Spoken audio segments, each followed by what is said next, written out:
دین کو آپ اسکرین سے اگر سیکھنا چاہیں گے تو وہی رزلٹ نکلے گا جو نکل رہا ہے آپ کے ساتھ.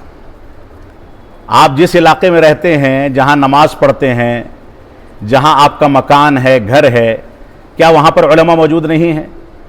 آپ ان سے کتنا گہرا رابطہ رکھتے ہیں؟ اور آپ قرآن شریف سیکھنے کے لیے وہ بھی اپنے ملک کو چھوڑ کر کے پڑوسی ملک میں جا کر کے ایک ایسے مفسر کو سن رہے ہیں جو خارجیوں کے طریقے پر تفسیر پیش کرتا ہے، جس کے ہاں وحدت الوجود کا عقیدہ ہے، جو اولیاء کے نظام کا قائل ہے. تو ڈاکٹر اسرار کو سننا تو کسی بھی صورت میں جائز نہیں ہے. تو ہماری ذمہ داری یہ ہے کہ ہم آن لائن کے چکر میں اتنا نہ پڑھیں جتنا آف لائن پر چلیں.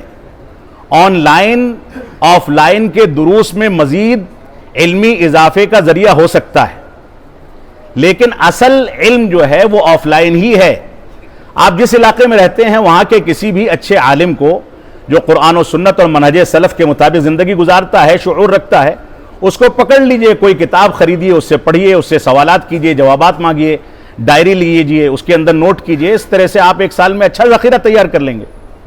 ہر چیز آن لائن ہی ہوگی تو نتیجہ یہی ہوگا، کوئی اسرار احمد پیدا ہوگا، کوئی انجینئر علی مرزا پیدا ہوگا، کوئی فلاں پیدا ہوگا، کوئی فلاں پیدا ہوگا. آن لائن کسی چیز کا حل نہیں ہے، یہ ایک ذریعہ ہو سکتا ہے.